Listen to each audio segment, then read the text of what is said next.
నమస్తే. నా పేరు విమలా ప్రసాద్. నేనొక విశ్రాంత తెలుగు ఉపాధ్యాయురాలిని. ఈ నా పరిచయానికి స్ఫూర్తినిచ్చినది ఒక సుభాషితం. ఆ సుభాషితం ఏంటంటే,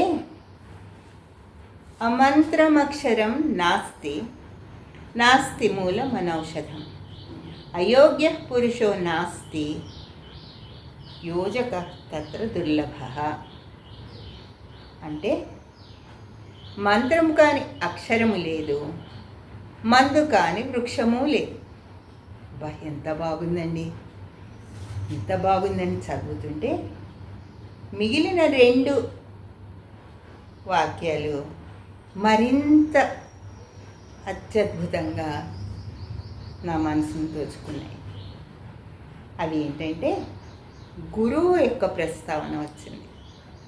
గురువు కనుక యోజక, గురువు దుర్లభ, మామూలుగా సామాన్యంగా దొరకని బహు కష్టం మీద లభించే గురువు వంటి గురువు తత్ర ఉంటే నేర్చుకునే వాళ్ళకి, విద్యార్థులు కావచ్చు, పెద్దవాళ్ళు కావచ్చు, ఉత్సాహంతో నేర్చుకునే వాళ్ళు కావచ్చు, ఎవరైనా సరే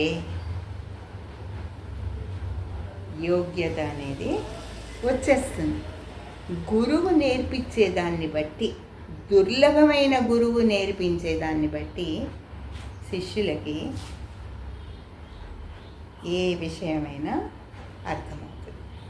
దానికి అందరూ యోగ్యులే.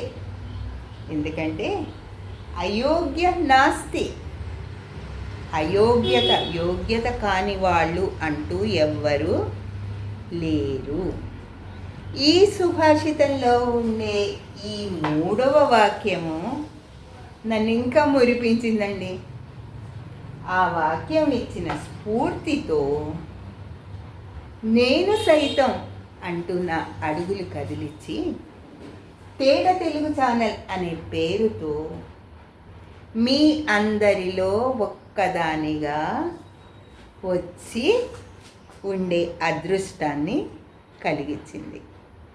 ధన్యవాదములు.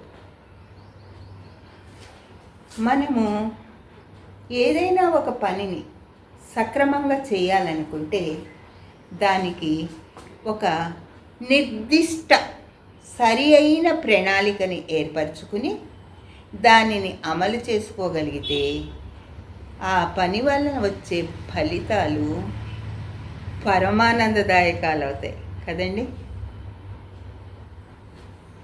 ఇప్పుడు మనం అందరము కూడా కలిసి తెలుగు లిపిని గుర్తించటము, తెలుసుకోవటం ఒక దీక్షను స్వీకరించి అందులో పఠించగలగాలి, పఠనం చేయగలగాలి, వ్రాయగలగాలి, గుర్తించగలగాలి.